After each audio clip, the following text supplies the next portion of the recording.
And away we go. It's just me at the moment. Not sure if Eric or Risk are going to join. Probably not, as given the last few episodes.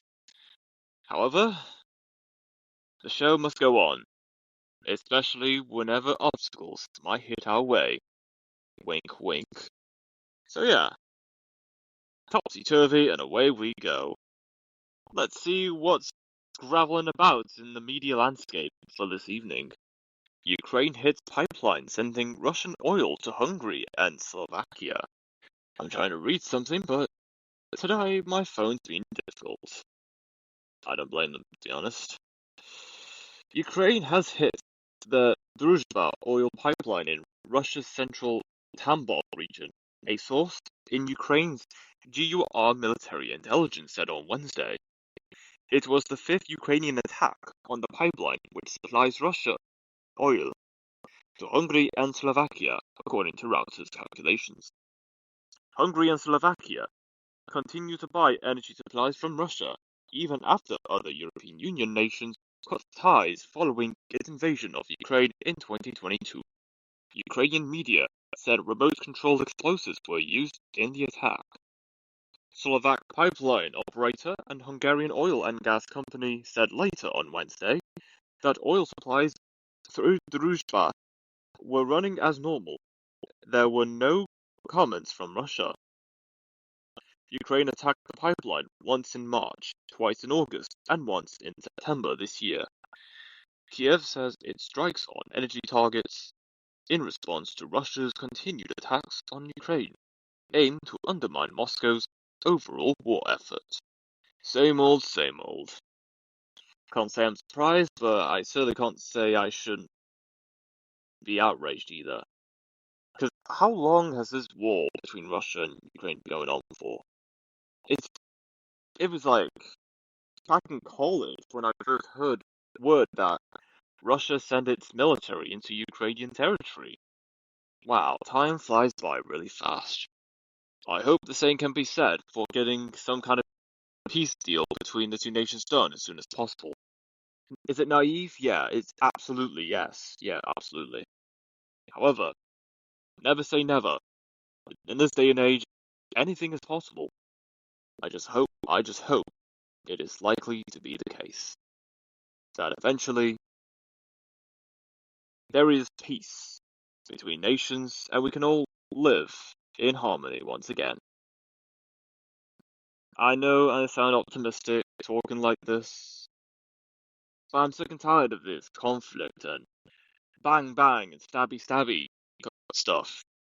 Can we just have a time we just have a truce? Just I remember there was a time when British and German soldiers during Christmas time when they played football, not thinking about killing each other. They were actually having fun together. I hope something like that comes about in the next few weeks, and as of this recording, as 2025 starts to wrap up. But who knows? We don't deserve nice things. It is what it is. It was what it was, and so on and so forth. Centrist Nasrallah takes slim lead in Honduran presidential election, plagued by delays as Trump alleges fraud. Wednesday, the National Electoral Council showed Salvador Nasrallah narrowly leading with 40.13% to Nasri Asfura's 39.71%, as around 68% of votes were counted and the contest remained on a knife edge. The Electoral Authority said technical failures toppled its public tally site, causing a crash Monday that halted real-time updates since Sunday. The National Electoral Council asked the contractor to fix the portal and will release counts directly to media and parties. Campaigns immediately pushed rival tallies to replace missing official updates, as only 515 votes separated Nasri Asfura, a National Party candidate, and Salvador Nasrallah, Liberal Party candidate. Soldiers transported ballots to an electoral facility in Tegucigalpa, Honduras, on December 1st. On Monday, the US president publicly questioned the account's integrity and threatened action, alleging fraud and warning, if they do, there will be hell to pay. After endorsing Asfura, former President Juan Orlando Hernandez's release from US prison after serving 1 year of a 45-year sentence follows President Donald Trump's urging to support Asfura and White House confirming pardon. Both frontrunners may resume Taiwan relations. So, something about the tallies not adding up, and Trump saying that there is fraud somewhere along those lines. Typical. Just typical. Now, I'm not saying we shouldn't speak out or call out on this. However, unless we're actually in Honduras, and we're actually observing this in real time, we cannot be too sure if the outcome of this election in Honduras is going to be a good thing or a bad thing for Honduras going forward. I hope it's good. However, yeah, I'm on the fence with this one. Even if people are saying that Trump is not as bad of a US president that most people on the left originally thought, I would not jump to conclusions too soon. I certainly am not going to rule out anything that will take everyone by surprise, and people would spark an outrage. So, whatever result comes out of this election, I hope it's fair and transparent and make the better individual the next president of Honduras. Who knows? Bulgaria's government withdraws controversial budget after major protests. I've heard a lot about this. On Tuesday, Bulgaria's government announced it was withdrawing a controversial budget proposal after protests that drew tens of thousands and involved clashes with police in Sofia. Opposition and business groups warned higher taxes, social contributions, and spending could hurt investment and expand the shadow economy as Bulgaria prepares to join the Eurozone next year. While the government argued the draft was needed to meet the Eurozone deficit rule under 3% of GDP. Organizers said about 50,000 people attended the main protests in Sofia, dominated by young protesters with banners invoking Generation Z and chants for resign. Clashes escalated as police in full riot gear used pepper spray. Emergency services treated several injured people in hospitals and 10 were detained. After first promising a revision last week, the government refused to withdraw the draft, prompting renewed protests on Monday night amid Bulgaria's upcoming Eurozone entry next year, with opposition and business groups warning of economic risks. Yes, I'm aware that quite a few months ago, Bulgaria has announced that they will start using the euro starting January 1st, 2026. And seeing how this protest went down with government corruption and budget plans, makes sense. I understand why people be angry at the budget. But given how it's involved with the eurozone, that just makes a lot more sense. Because from what I know about Bulgaria, well, there has been groups that originally wanted to join the European Union from the start, before even given candidacy and membership. There's also going to be a huge amount of people that aren't going to be too pleased about the bureaucracy and the functioning and operations of the European Union as a whole. With the protests going on in Bulgaria with budget proposals and entering the Eurozone, I can understand that. And to some extent, I might actually agree on them. Not that I have anything against the Euro. Does the Bulgarian government or any elected officials from Bulgaria or represent people on behalf of Bulgaria have much of a say on functions of the Euro, any legislation? I can't say I know too much about the European Union, but I know for sure that the EU has a lot going on. And of course, there are times that things will technically get in the way of certain things. Not that it's a bad thing, however, for those people that want certain legislation to get passed or to be approved, that takes a considerable amount of time. Maybe a little longer than what a lot of people would expect. So anyway, back to Bulgaria government withdraw controversial budget after major protests. Again, not surprised, but in fact, I would be shocked there wasn't any outsparks or any frustration from the Bulgarian people regarding what the government is doing in preparation for next year. Whilst on one hand, the EU has given opportunities and lots of benefits to a lot of countries like the Baltics, Poland is a big beneficiary, or the country that have benefited the most from joining the EU. Slovakia, Czechia, a lot of countries in Central and Eastern Europe. But on the other hand, a lot of these benefits and privileges comes at quite a cost of using someone else's money. At least mostly Germany, France, and the UK back when they were in the EU, but not anymore. Yeah, I'm not surprised about the protests in Bulgaria. I absolutely understand why they are protesting. I don't think there's anything else for me to say. It's just, although I will say, I did saw a post on social media that saw two perspectives. One was showing the people outside government buildings in Bulgaria protesting, and another clip was showing the destruction in Sofia, or at least what the Bulgarian media wanted to show the world, that people in Bulgaria, they don't know what's best for them. They're going ravaged. They're sparking outrage. They're causing a lot of havoc all over the streets. But that's just not true. Even if there are aspects that saw some kind of damage, certain elements of that scenario won't happen, particularly unless there is a clear reason and enough context is given to understand why something like that would happen to begin with. That's just me. I hope I hope the Bulgarian government actually listens to the people and actually do make the changes that needs to be done that satisfies the people, even if them joining the euro is inevitable. There's no way of getting out of that.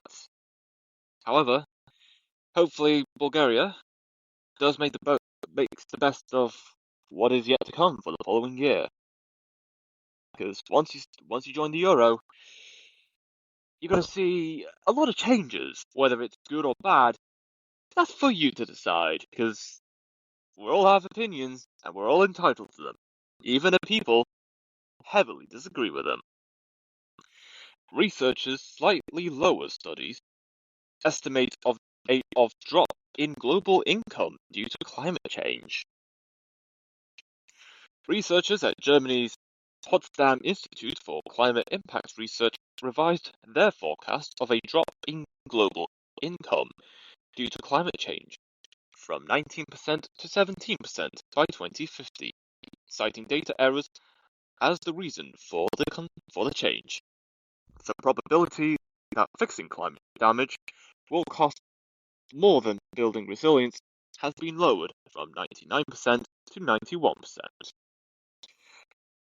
Max Cots emphasized that climate change will severely harm the global economy, particularly impacting low-income areas with minimal emissions.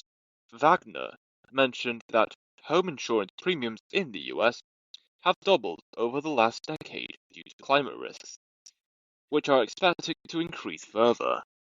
So, are just everyday people going to pay additional taxes to go towards services that combat against climate change? I'm asking this because how does a drop in global income or someone's salary impact is impacted by the risks of climate change? Or the risks of climate change is the reason why the concern for climate change is the reason why global income for everyday people is seeing some kind of a drop. If Frisk was here right now, he will have a lot to say. And there's no arguing with that. This all comes back to my concerns and skepticisms about just climate change as a whole. I'm not against people wanting to provide good for the planet or for our environment. However, if you're going to scare people saying, if you don't do this, this will happen, or even in this case, saying that people will get poorer because climate change is doing this to them, or people are getting poorer because whatever money was going to be given to the people are actually are going towards tackling climate change instead. I think stories and information like that is only going to drive up the anti-climate change movement even further. It's not looking good for the climate activist people. And look, I will hear them out on the risks that there are to the climate. However, as it currently stands, there isn't much information to convince people that climate change is a threat to the world, as well as there isn't much information or enough reasons to why people should give a damn about climate change. There is a lot of work to do for people working in climate change. I want to give people a chance to prove to the world that by putting effort into something does make a positive difference. However, yeah, I'm still waiting on that.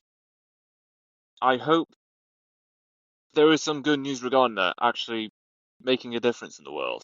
However, as it stands now, I don't think there is much good coming out of stories like that whatsoever. Even if Risk or Eric are going to have their skepticisms and they will say that climate change is a hoax, it's a scam, you're being duped. Still, come on, guys. If you want to combat these so-called predictions, at least try and be as realistic as you can be with your predictions and provide practical solutions where you can get everyday people involved in said initiatives. That's my advice. Again, I may have my skepticisms, but I'm at least trying to give people a chance to prove themselves, even if things do look terrible right now for people working in climate change research. TV presenter Laura Woods appeared to collapse live on ITV during coverage of a soccer football match today, December 12th.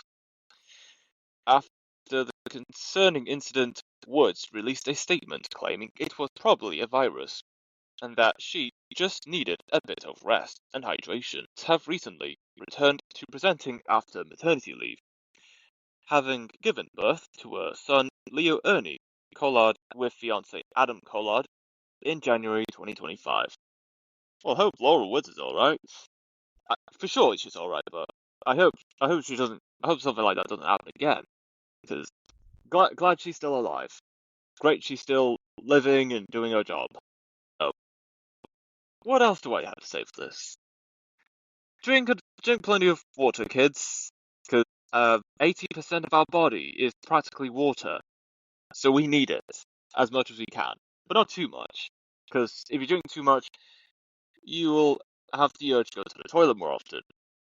Just give heads up for anyone that drinks too much water than they should do. Otherwise, great to see that Laura Woods is okay. She's back to presenting, and hopefully something like that doesn't happen again. Because, yeah, it's scary to collapse and to find out that something serious has happened to someone because of the collapse, and their life is at risk. It's not good for anyone. It's awful. An archaeologist An archaeologist is racing to preserve Sudan's heritage as war threatens to erase its cultural past. In a dimly lit office in a corner of the French National Institute for Art History, Sudanese archaeologist Shadia Abdrabo studies a photograph of pottery made in her country around 7000 BC. She carefully types a description of the Neolithic artifact into a spreadsheet as the war between the Rapid Support Forces, RSF, and the Sudanese Armed Forces, SAF, rages on, the curator from Sudan's National Corporation for Antiques and Museums, NCAM, is on a year-long research grant in France with one mission: to build an online database of the African nations' archaeological sites, museum collections, and historical archives. Soon after the war in Sudan started, in April 2023, museums were looted and destroyed. It's unclear what exactly went missing, but Abdrabo says her task is to find out, and time is of the essence. We have to work fast to secure our collection. We've already lost 2 museums, and we don't want to lose more, Abdrabo told the Associated Press. She says 2 regional museums in El Janaya and Nilala were almost completely destroyed, while in Khartoum, the National Museum, which held an estimated 100,000 objects before the war, was ransacked by militias who posted videos online of their fighters inside the storeroom. The National Museum had pieces dating back to prehistoric times, including from the Kerma Kingdom and the Napatan era, when Kushite kings ruled the region, as well as from the Meroitic civilization that built Sudan's pyramids. Other galleries displayed later Christian and Islamic objects. Among its most valuable items were mummies dating back to 2500 BC, some of the oldest and most archaeologically significant in the world, as well as royal Kushite treasures. Yep, I remember back when the Louvre in France was robbed in broad daylight, I say, which is not something you would ever believe is possible to begin with. I did say that is the museum sector on the verge of collapse or in a risk of some kind of crisis? I'm not sure what I said exactly, but I know, and I did question, is people working in the museum sector on a bit of a tightrope or in hot water right now? And I think to this day it stands still true. Not by robbers, but artifacts being ransacked by militias, which is actually a much more serious case than just standard robbers just stealing jewelry and then trying to scrap it for extra cash. You gotta preserve what you gotta preserve and make sure that your history throughout millennia after millennia still remains true to this day. Or at least people understand the history of the country, even in tough times. Also, something until now I had not noticed, that the war in Sudan has been going on since April 2023. I did say when I first heard about Sudan, or the conflict going on in Sudan, that, well, there's been more hype, more people talking about what's going on in Sudan. I questioned, why now are people talking about Sudan? Why not a few years ago when the war started? In this case, April 2023. What happened? Where were those people? You know, the same people that donate to charities supporting Ukrainians, people in Gaza. You know, the people that raise awareness to raise awareness and provide support for those in war-torn conflict situations. Where were those people around April or May 2023, at the start of the war in Sudan, or any conflict going on in Sudan? It's still true though. Why now is more attention being brought up with Sudan? And where's the attention with other countries like Ethiopia, Nigeria, Democratic Republic of Congo, Myanmar, Tanzania? Where's that kind of coverage?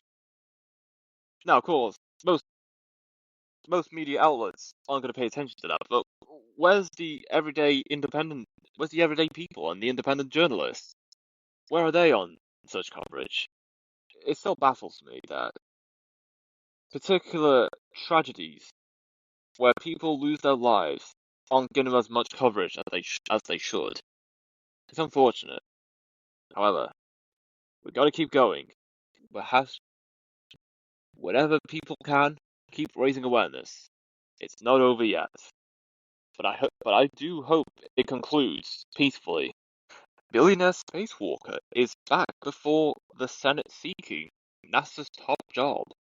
On December 3rd, 2025, the U.S. Senate Committee on Commerce, Science, and Transportation will hold a hearing examining Jared Isaacman's bid to lead NASA starting at 10 a.m. U.S. Eastern Time and live-streamed on the committee website and YouTube. President Donald Trump pulled Isaacman's nomination on May 31st over donations and Musk ties, then nominated him last month after Vance and Wiles helped resolve disputes. A leaked 62-page Project Athena strategic plan, labeled May 2025, proposes nuclear electric propulsion, a Mars exploration program, and reforms affecting NASA centers and science initiatives. Jared Isaacman urged senators to act swiftly, warning that falling behind China in the moon race could shift the balance of power here on Earth, while Senator Ted Cruz backed Isaacman and expects confirmation by year-end. NASA is targeting Artemis 2 early next year, and Artemis 3 aims to return humans to the moon.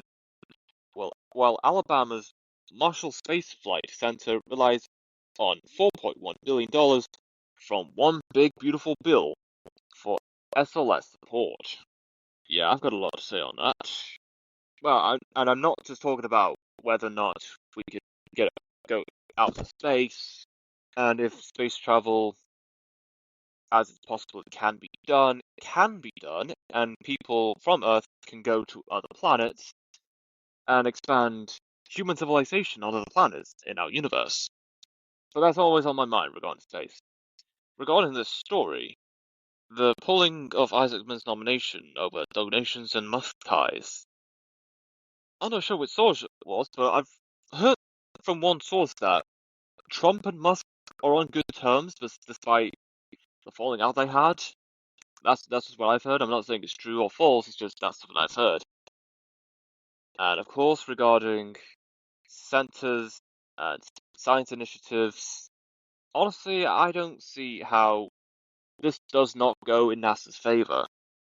NASA has begotten a lot of government funding for many, many decades, since it ever existed, and they will continue to get that federal funding support for many decades to come. Not for the sake of flexing their muscles to the world, saying we have the best space program, we're going out of space, we're going to do exploration stuff. No, this is simply a way to show to the world that one country can do something, even there are a few people that are highly skeptical about the validity, the verification, and even, dare I say, the legitimacy of footages about astronauts and other employees working at NASA showcasing themselves working in outer space. If anyone has any proof that it is possible we can go out of space, I'm open to all conversations regarding that, and I will hear them out. Until then, I still remain skeptical regarding space exploration. Controversial, I'd say. Bunch of lies these days, man. With just anything, really. So, yeah. So on and so forth. Something that there's not much we can do other than speak out against them. Kalshi partners with CNN to integrate prediction market data. Major broadcasting network CNN has partnered exclusively with prediction market platform Kalshi to integrate its real-time data into CNN's television, digital, and social media programming. Kalshi's prediction market data covering politics, current events, culture, and weather will appear on CNN broadcasts via a live data tracker, via a live data ticker, and API access. CNN's chief data analyst, Harry Enton, will lead the integration, using the data for on-air analysis, fact-checking, and reporting across TV and CNN's streaming service. Kalshi's data will serve as a powerful complement to CNN's reporting, said Kalshi in a statement, recalling how the platform called the New York City mayoral election 8 minutes after polling closed and hours before the media. The news comes as Kalshi announced a $1 billion raise at an $11 billion valuation. It says its weekly trading volumes surpassed 1 billion. Whether or not people like what CNN's reporting or people trust CNN, this is big. This is very, very big. And of course, I know gambling it's not a good habit. You shouldn't put money, even if you don't know, especially if you don't know what you're putting your money into, and you'll likely lose all your money. On the other hand, putting money on the line for the sake of predicting what goes on in the world, there's a lot at stake. And I don't mean literally, but metaphorically as well. Now, of course, for CNN to partner with a prediction market platform is not going to make it the most credible news source in the world. However, it will at least help with understanding what goes on in the world, and also give CNN an advantage in reporting stories as they happen based off the prediction market data. And this is only the beginning. Once other news outlets see how this partnership between Kalshi and CNN becomes successful, which it will be successful, other news outlets will follow the lead, and they will also use prediction markets to report what goes on in the world. Which, on one hand, helps with clearer understanding of what goes on in the world, and provides somewhat accurate reporting of stories. On the other hand, who's not to say there aren't going to be groups of people that's going to chug millions of dollars in money to predict something that is very unlikely to happen, likely misleading said news outlets, relying on said prediction market data to report what stories are going on in the world. Whilst there are obvious benefits from this partnership, there will likely be problems coming up in the future. If people have lots of money to throw about and not worry about losing all that money, they're willing to risk losing that money just to mislead people to think a certain outcome is going to happen when it's never going to happen at all. And if news outlets actually believe the data as it stands, regardless of how much money is put into particular outcomes, and then they report said story, and turns out, no, we got it wrong. How could we be so foolish? That's not going to be a good look, not just for the news outlets relying on the prediction market data, but also for the platform providing said prediction market data. Yeah, I'm going on a massive rant right now with this story, but it doesn't make it any less true. Such problems like that aren't going to happen now, but they will happen eventually. People just got to prepare themselves when it happens. Don't trust everything you see online. Most cases, it's all just smoke and mirrors, all an illusion. Trying to take advantage of people's curiosity and urge to gossip and drama about stuff. Anthony Edwards, late layup forces OT as Timberwolves edge Pelicans 149 to 142.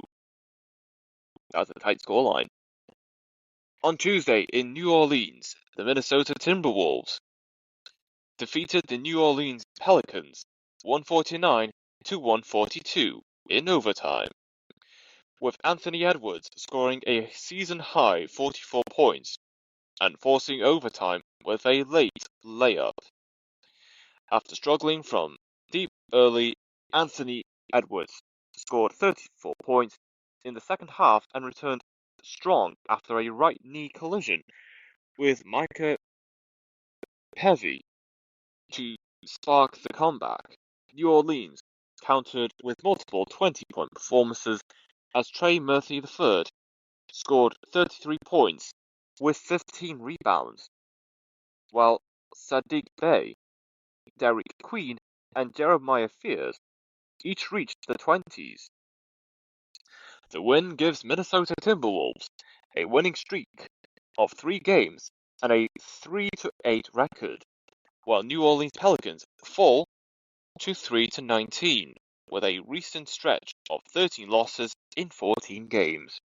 Up next, the teams will meet again on Thursday in New Orleans following Minnesota's day off, and FanDuel Sportsbook listing Minnesota as 12.5-point favorites, and New Orleans still missing Zion Williamson.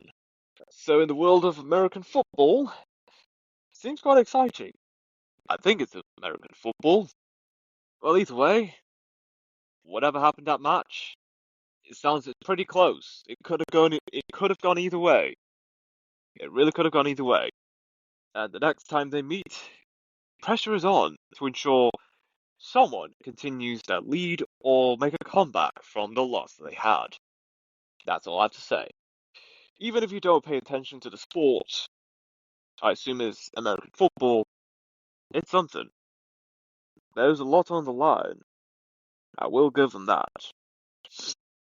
Police arrest Father Christmas during Palestine action protest. Yeah, someone's not getting presents this year. A video captured a man dressed as Santa being arrested by police officers during a pro-Palestine protest in Norwich, UK, on November 29th. The man shouted, "Ho, ho, ho! Merry Christmas, kids!" as he was carried away by 4 officers while onlookers laughed and applauded.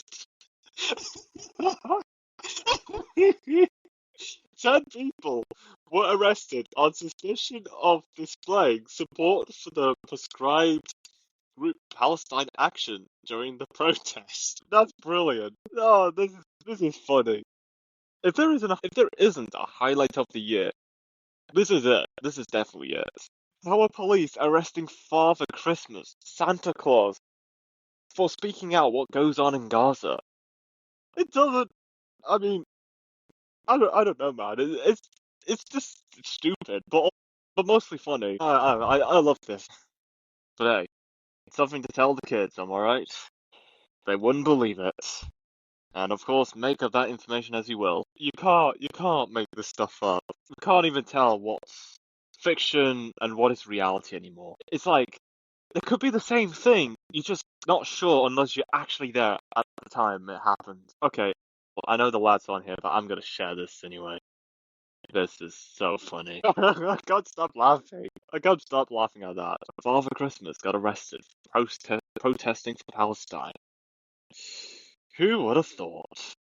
Anyway, just closing thoughts. I hope Santa Claus does get out, as he should, just in time to give presents to the children. Because come on, if Santa Claus isn't around in the North Pole, who's going to deliver the presents to the children? If the children wake up one morning on Christmas Day to find out that the presents aren't underneath their tree, even they've been good, as they should be, they'd be like, Why aren't there any presents under the tree? Did Santa not come?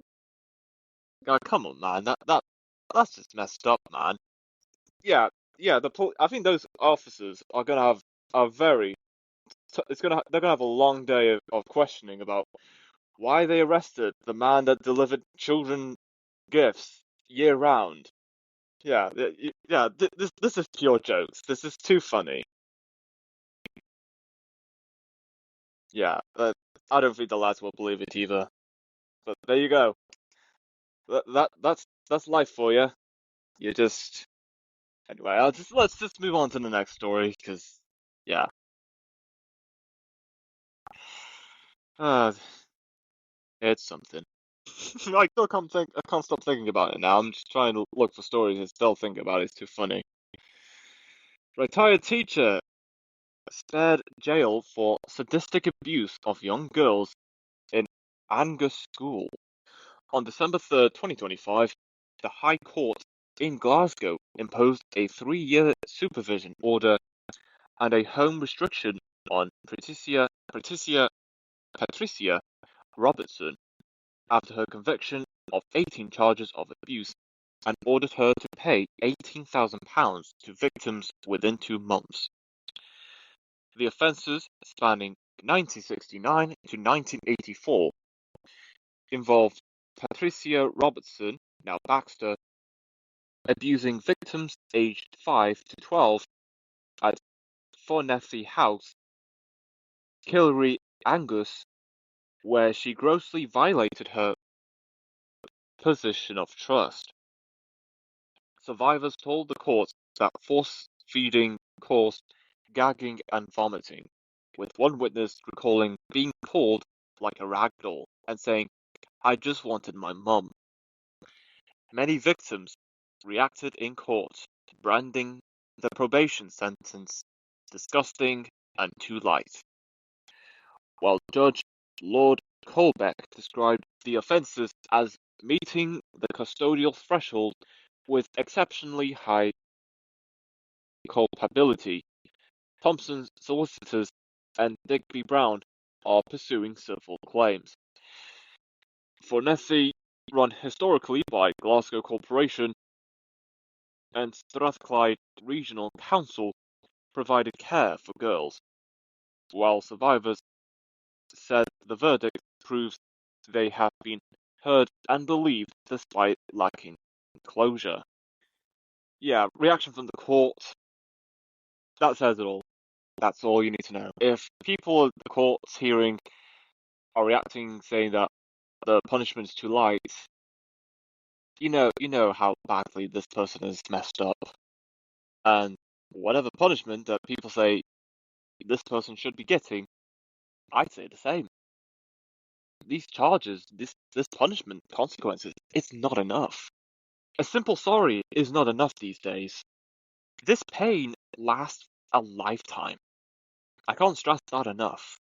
Whilst the victims have the moment in the limelight to express their concerns and emotions and the motions that they had been throughout the time, sadly it's not enough. And especially the punishment that Patricia Robertson is being given, still not enough. These victims deserve better. They really do. Government racks up £100 million bill responding to COVID inquiry.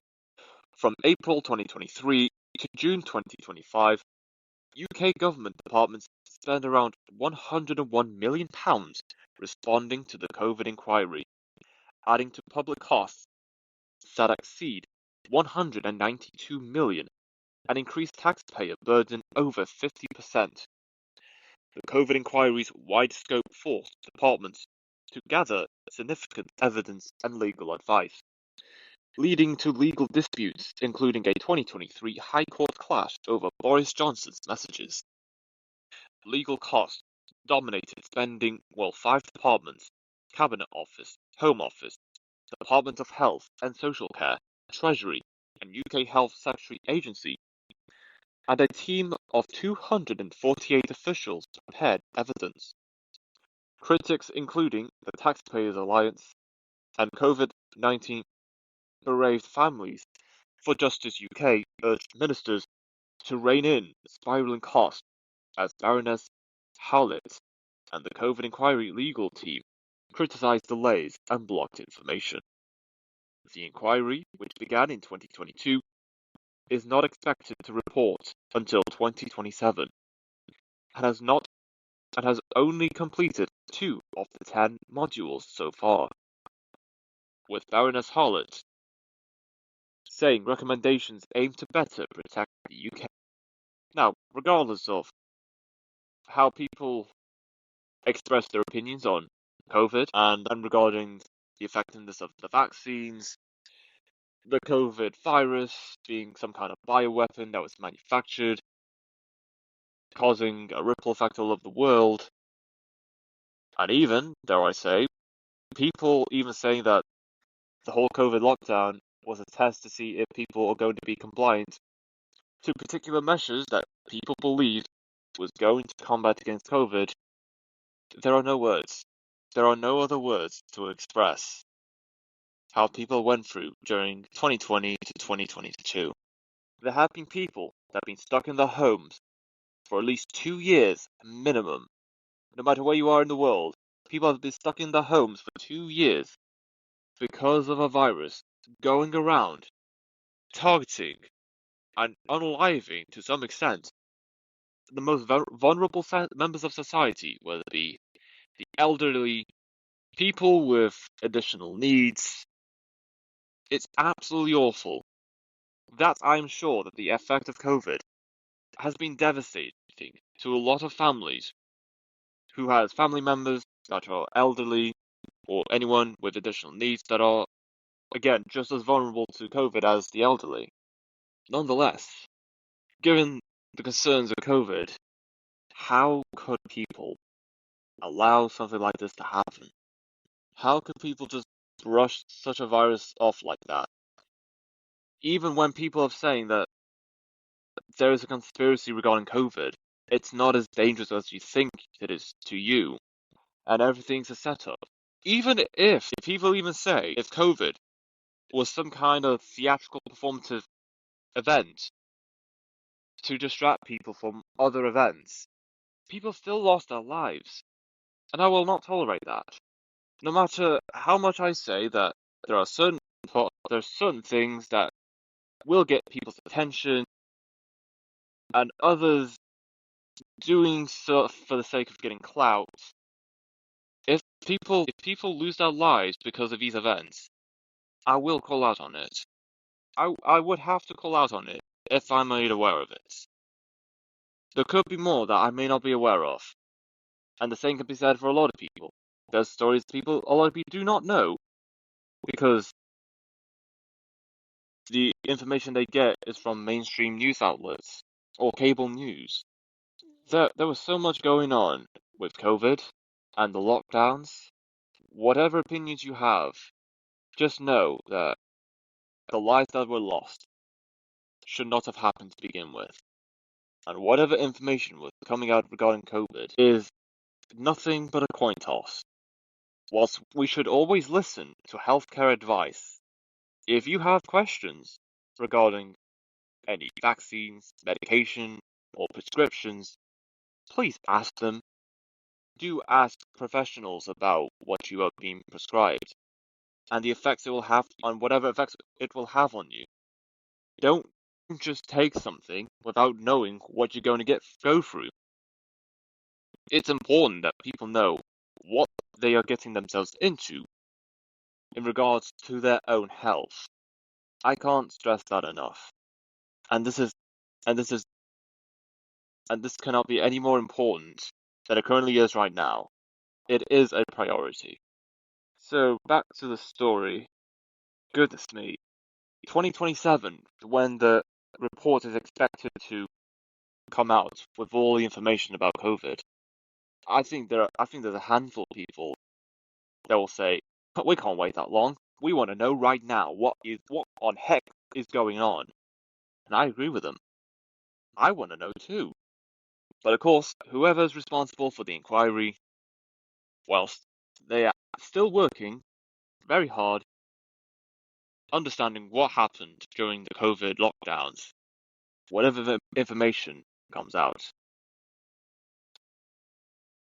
don't be surprised if there is anything that will shock you, as it will have been for me, and for Risk and Eric as well. Hopefully, the necessary information does come out, and people who have fallen victim to COVID, and especially lost their family because of it, hopefully they get the compensation that they deserve. And that is it for this episode.